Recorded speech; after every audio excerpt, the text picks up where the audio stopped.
আজকে তোমাদের সাথে শেয়ার করব সিম্পল একটা ম্যাগির রেসিপি। এই শীতের মধ্যে এরকম ঝাল ঝাল ম্যাগি বানিয়ে খেতে কিন্তু বেশ দারুণ লাগে।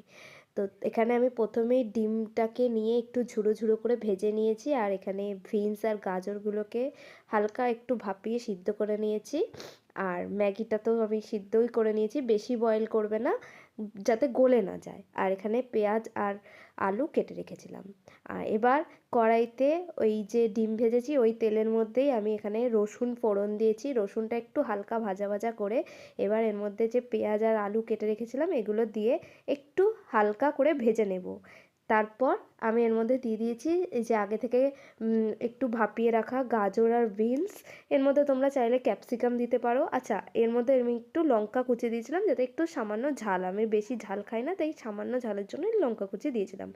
এবার দিয়ে দিয়েছি এর মধ্যে একটু সয়া সস। আমার কাছে টমেটো সস ছিল না তখন, তাই টমেটো সস দিইনি, দিলে কিন্তু স্বাদটা আরও ভালো হয়। এবার এই সিদ্ধ করে রাখা ম্যাগিটা আর যে ভাজা রাখা ডিমগুলো ছিল, ডিমের ঝুড়িটা, সেই ডিমের ঝুড়িটা দিয়ে আর যে আগে ম্যাগি মশলা থাকে প্যাকেটের মধ্যে সেই ম্যাগি মশলাটা দিয়ে দিয়েছি। দিয়ে ভালো করে মিক্স করে নিতে হবে। দেখো আমার একদম সবজি দিয়ে মশলা ম্যাগি রেডি। এটা কিন্তু খেতে দারুণ হয়। তো তোমরাও একবার রাত্রিবেলা বা সন্ধ্যাবেলা অবশ্যই বাড়িতে ট্রাই করে